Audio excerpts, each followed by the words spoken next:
Welcome to Stocks in Translation, our essential conversation cutting through the market mayhem, the noisy numbers, and the hyperbole to give you the information you need for your portfolio. I'm joined here today by Keith Bliss, the founder and CEO of BloxCross, and our producer, Sydnee Fried. Keith, just real quick, great to have you here. I remember I used to book you each week down at the New York Stock Exchange when I began my career here at Yahoo Finance in 2015. Any quick words about that? That was a fun time and a different time when there were actually people on the floor of the New York Stock Exchange. So, yeah, the NYSE is becoming an anachronism in our global financial system. It still be relevant from what they do on a day-to-day basis, which is facilitating buyers and sellers just matching at the marketplace and trading stocks and trading money. But, you know, technology, regulation, and other things have conspired to disintermediate the human-based trader. So while you and I were down there, we would occasionally get knocked over and run over, especially on the open or the close, by my friends who were brokering stock trades. But that's no longer the case. Bit sad in my mind, but it's a natural evolution. That sounds like a fun time. All right, no, we're not going to throw any funerals here today just yet. I do want to go over the rundown and let everybody else know what we're going to be talking about today. The theme is cycles, and we're going to be talking about everything from market cycles to business cycles. That is just a lens. Our word of the day is squeeze. So, and maybe it's just because I watched Dumb Money over the weekend, but it is an appropriate word today for more reasons than one. And this episode is brought to you by the number 12. That is the number of Fed speakers on deck this week. And just a reminder that forward guidance is a marathon, not a sprint. Keith, Sydnee, first story of the week. It has been 5 months, and we're talking crypto here, 5 months since we got those Bitcoin ETFs, supposed to be a watershed moment, but we haven't had a new high in Bitcoin for a couple months. Anything we should be worried about?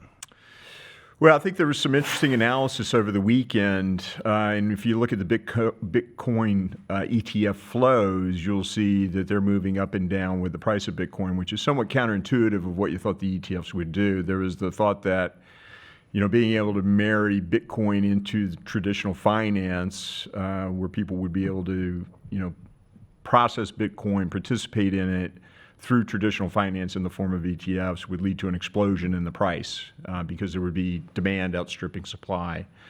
We've just not seen that, and the important analysis referring over the weekend was about who's actually participating in the ETFs and who's actually participating in the on-chain. Retail, institutional. Right, retail versus institutional. There's some important analysis back and forth. Coinbase acts as a very good proxy to really view and peer into the marketplace to see what the flows are on Bitcoin, ETH, and the other coins.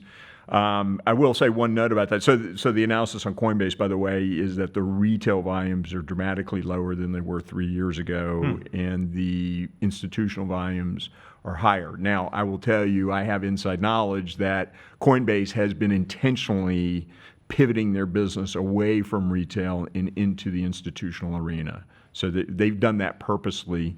And also think about back in 2021, everybody was sitting at home, you know, with face masks on and waiting for their vaccination so they could go out. So what are they doing? They start playing and participating in different things. You know, the ability to even buy Bitcoin or digital assets through your Xbox, for example. And it's like, hey, let me play a game for an hour and then go put my GPU to use actually mining Bitcoin or buying Bitcoin.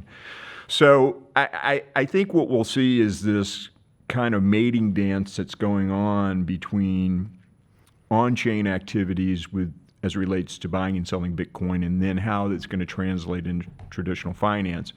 I do find what's really interesting is that as soon as a Bitcoin ETF was allowed by the SEC, the number of products that hit the market was dramatic. And this is also being a traditional financial guy who's now pivoted into, you know, Web3 and the new world of what we're doing, decentralized finance. It's obvious what you do. They have the most capital, the traditional financial guys, and they see an opportunity to take the new technology but keep it in their wrapper, which allows them to start accumulating all the money. And that's what we're seeing. But Keith, so for a while there, people were talking about DeFi, decentralized finance, and how it was going to be this whole big thing, a whole movement. It was supposed to kind of move away from that traditional regulated financial scheme.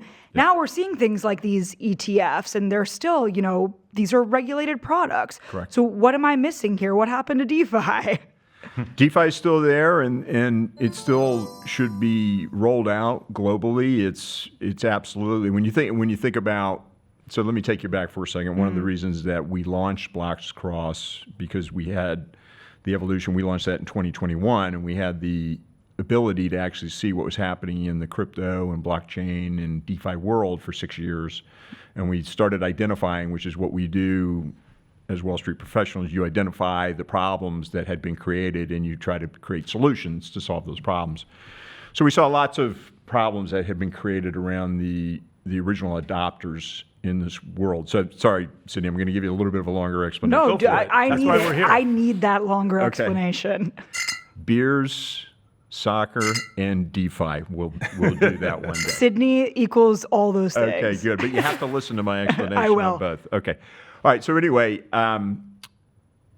we started that because we had the ability to see problems that had been created, and one of those was how could you accelerate adoption of the DeFi world down into the institutional realm as well as the retail realm.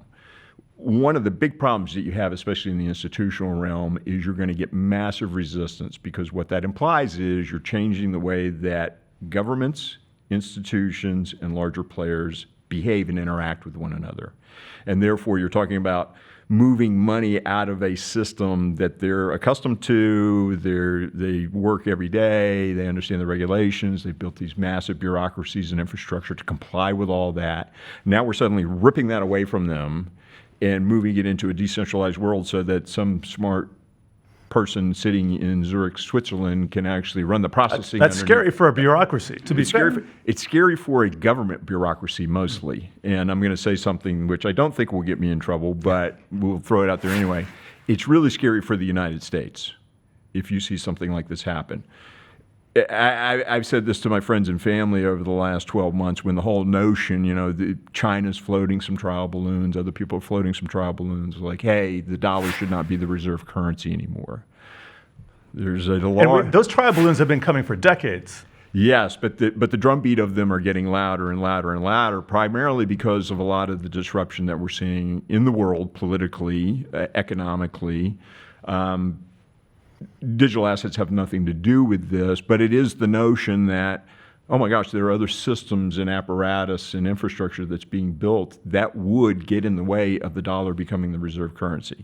I'm interested to know your thoughts on central bank stablecoins, because that has been the inroad for central banks around the world, and the Federal Reserve has indicated and put a lot of resources into researching this. We've seen it in China. We've seen these stablecoin currencies, these digital currencies. Does it change the game here? Or does it come here at all? I think the U.S. would like to institute a CBDC, central bank digital currency, because they probably see that as a way to maintain control over the monetary policy in the United States and maintain control as the dollar or dollar-denominated token as the reserve currency. The problem with CBDCs, though, is that there is no privacy at that point. They know exactly where all those digital tokens are at all times, and every transaction, basically. Every token will have a unique wallet address or a unique hash address underneath it. They'll be able to see what you buy, when you bought it, where you're traveling, all these things. So if you pop up in Belize, for example, and you pay with a CBDC US dollar, that transaction is suddenly hitting the blockchain that they've created for the CBDC. They know Jared Blikre's in Belize, and they also know what you just bought. So that's the real issue. We have both here in the United States and in Europe the notion of some very strong privacy laws which would negate a CBDC from actually being rolled out in that form. That's why I believe things like Circle Coin and Tether and other things, and there's about a dozen dollar-denominated digital currency stablecoins right now. You have to pick the best one that has the best collateral backing it, in the form of U.S. Treasuries and cash. And it's a certain amount of faith there as well. Well, there is. You've got to believe that the blockchains that are managing the transactions and we use, by the way, a Blocks business, that's a primary focus of our business is the stable coins for facilitating payments around the globe. we have taken great comfort and done a lot of research and a lot of due diligence that we know the provenance of the digital currencies that we're working on. We know the wallets, where they come from. We go through all this due diligence to make sure that we're not dealing with bad actors. But you've also got to be comfortable with the stability and the viability of Circle and Tether as two companies that can provide that. So Keith, how are you facilitating these payments? That's your business that you've gotten into. Yeah. So it's a great question because we when we launched Blox, I was explaining earlier, we launched as a retail cryptocurrency and digital assets trading platform. We always had a roadmap for other products and services because there's great use cases for digital assets to supplant traditional finance. So we launched. So that's where we saw the biggest problems, kind of in the value chain, when retail investors are coming to the market to buy and sell digital assets. So that's how we launched, and we built we took about a year and a half and built our own technology. We looked at lots of platforms. We couldn't find anything that gave us the scalability and the security that we knew was necessary, as well as we all come from a regulated background. We ran headlong into the regulations, the regulatory environment. In Colombia. In Colombia and around the globe. People might ask, why Colombia? Yeah, well, Colombia is another great question. So when we iterated a lot on, okay, A, what are we going to be, and B, what are we going to be with it, and how are we going to get into the marketplace? And so we kept landing back to a retail platform because that gave us the tools and the infrastructure to build out other products and services, which again, in our product roadmap, was taking us into traditional financial services, whether it's banking products, trade finance, you name it. But you needed to have the core infrastructure built so that you could plug in all these various systems. Because today, you've still got to marry traditional finance, especially banking, with the Web3 decentralized finance. You still got to blend and provide that connection. So that's why we built our own system. We spent about 18 months, a lot of sweat equity, some friends and family money. This classic story, right? But I'm not some 25-year-old kid sitting in a garage with an idea. Me and my partner, Diego Baez, who we collaborated for 25 years on various projects. Anyway, we hit the market in probably at the very worst time, the beginning of the fourth quarter of 2022. Right. Yeah, when the bottom was falling out, FTX. The crypto winter was always well upon us, and then FTX blows up. And Keith, I'm going to pause you there for 1 second because we do have to take a quick break for viewers on our streaming platforms. We'll be back in a minute, and for everybody else, we're going to continue with the show. We just left off with you in Colombia. So you asked the question, why Colombia?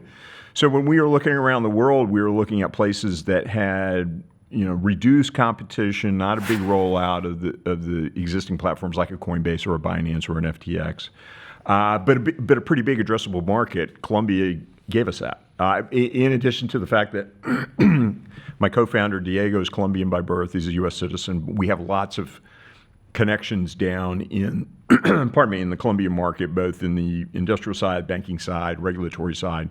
So it was a natural fit for us. We knew the market, we could roll in there. And then we were going to, roll into the rest of Latin America. That was our game plan right from there. We never contemplated being a U.S. company for lots of reasons. Number one is, we just didn't have the capital to compete against a Coinbase for a retail offering, nor did we want to, drain any of our potential resources, wrestling with the regulators on other things and getting licenses. We are a money services business. We're regulated by that, but we operate. The only thing we do in the U.S. is facilitate payments from our Latin American clients to vendors that they need to pay in the U.S. So. All right, we need to move on to our word of the day here, and that is squeeze. And guess what? It's not just for shorts. According to Investopedia, the term squeeze is used to describe a variety of financial and business situations, typically involving some sort of market pressure. And let's start out with the latest squeeze that we saw in meme stocks. And you're in crypto, but I'm sure you got an eye on the general market here, and especially when GameStop starts dominating the headlines again. What did you think last week? Well, it's interesting. I mean, listen, you and I have seen in Sydney, we've seen short squeezes all over the place. And when you get, so the meme stocks are interesting. I mean, my background was like a short squeeze that would happen in like a Microsoft or, or an Amazon or something like that. But Again, similar to crypto and decentralized finance, I promise I won't take us back down that rabbit hole, but similar to that, the ability for anybody to see information, consume it, and then act upon it very quickly, very easily is what you're seeing with the meme stocks. Yes. As we know, a Reddit thread starts off in, Wall Street Bets or whomever it may be, and before you know it, presto, you've got all these people piling into the stocks. That's what happened on the first meme squeeze. Right, 2021. Exactly. You had all these institutional investors, hedge funds, and the like. As I said, I was watching the movie over the weekend, and I had almost forgotten the timeline. Lots of stuff happening, but that was in such a short, condensed period of time. That's what I remember out of it. Well, it's also interesting. So that goes back to the amount of information that's out there that smart people can consume. Somebody figured out that the institutions had these large short bets on these meme stocks, GameStop, AMC, you name it. And GameStop, by the way, logic would tell you GameStop will be out of business in 10 years. I mean, it should just tell you that. Unless they pivot to DeFi. Unless they pivot to DeFi or they do some other things along that. Because you think about it, like any retail establishment that conveys products and services that can now be consumed digitally from your home. Look at all the stores that have gone out of business because of Amazon. GameStop sits in that category. I'm not making any comment about the management or their business model, what they do. It's just logic tells me it should work that way. Yeah, but on another level, Bed Bath & Beyond was kind of a meme stock, right? And that went out of business for a different reason, not because so what's kind of the point? Are we just kind of have a rotation forever of these random stocks that get a lot of hype online? Where's the end for something like this? It's a theme of the day. It's cyclical. Well, it's new. But think about it, Sydnee. Yeah. So what I was going to finish with GameStop, fundamentally, the meme traders don't care whether that company goes bankrupt or not. They just don't. All they identified was lots of institutions who were fundamentally had the right plan, right? Short GameStop. Company shouldn't be in business. They're a retail establishment, bricks and mortar. I can buy my next game on Xbox right from my home. So they were doing their fundamental job, and that was the problem, though. The information, the meme traders came in and just ran them over.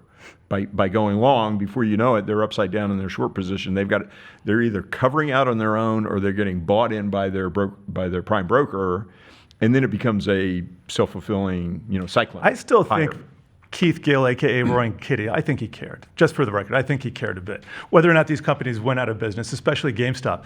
But I want to, we're talking about squeezes here. There's a different kind. You can have a market squeeze. You can also have a business squeeze. And I was reading about that in Investopedia as well. There's a squeeze potentially going on that's an echo of an operation that we saw before, maybe a decade ago. Can you tell us what that's about? Yeah, so I think you're referring to Operation Choke Point 2.0. So the original Operation Choke Point for your listeners and viewers was the Department of Justice and the FDIC were found guilty of nefarious activities and actually paid some fines on the original Operation Choke Point. And what they were doing was squeezing businesses, really money services businesses around areas that they just didn't like, whether it was... Could be firearms, could be marijuana-related businesses, adult businesses, payday lenders, just legitimate businesses. And they were losing or having trouble maintaining their business accounts from a compliance perspective. Well, they were just getting shut off. So here's how the choke points work. Is that, gosh, I'm sorry, spring allergies.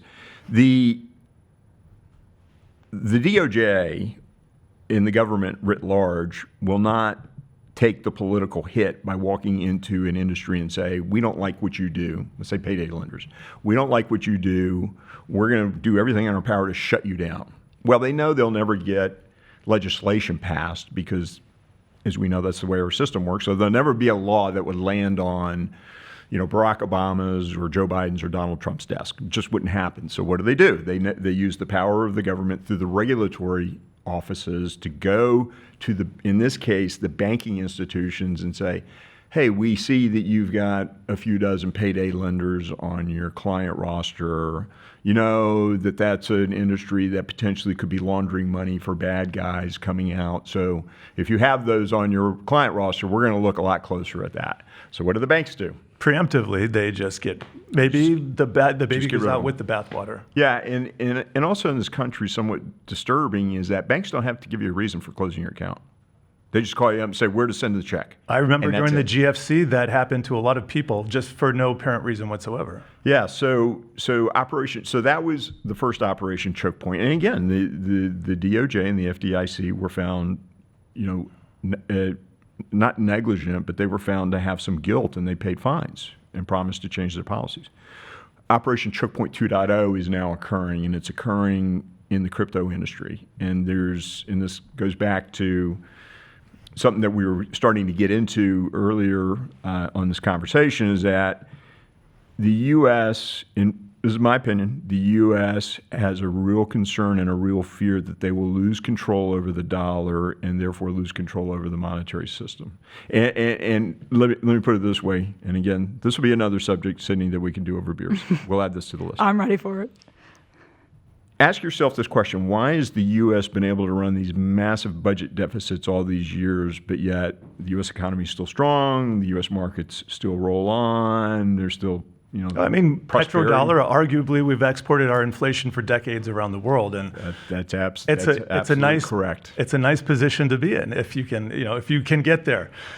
We do have to move on. This is today we have a treat for all our viewers. This is a rare three-way race in this week's Who Wore It Better. So there might be no phrase in finance as welcome and feared as record highs, and we're not even talking about stocks today. We're judging gold, silver, and copper. All these commodities hitting fresh record highs only this week. Each of them, though, has taken a markedly different path to arrive at these plateaus, which may or may not be permanent. And that is our question for you, Keith. Who is wearing their journey to all-time Valhalla highs the best? Is it copper, silver, or gold?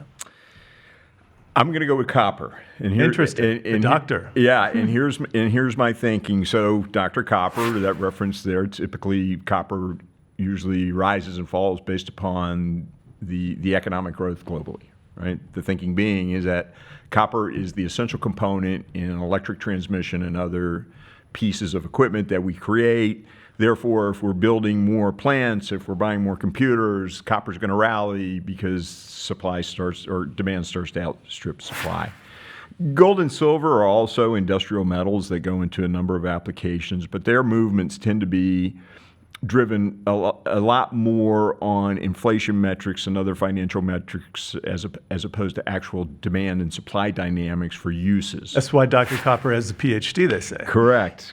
So I look at the world, if you follow the news, especially around things like AI, which has dominated the news cycle now for the last few weeks, there's a real concern, certainly here in the U.S., but globally, that we just don't have enough data center capacity to run all these AI applications and really get the most benefit out of them. So therefore, there's going to be a massive boom in data center construction and rollout across all kinds of venues and places around the globe. And therefore, all those data centers and other machines, as well as all the AI machines and the GPUs, you're going to need a heck of a lot of copper to do that. And that's just a trend that I don't think will end. So copper will trade. It'll get to, as you know, Jared, I do a lot of copper-gold ratio. Is that what, 4.5 now? And I do a lot of overbought and oversold conditions. So it never goes straight up. There'll be people that will come in and say, okay, yeah, it's way overbought. Let's start shorting or selling it. But I think longer term, copper is the play. All right, we're going to leave it there. Copper, I'm going to go gold. I'm going to go silver. Silver, all right, the trifecta. Wow. See how this show works out? All right, we got to wind things down, but definitely keep your dial tuned to Yahoo Finance. Thank you for watching Stocks in Translation.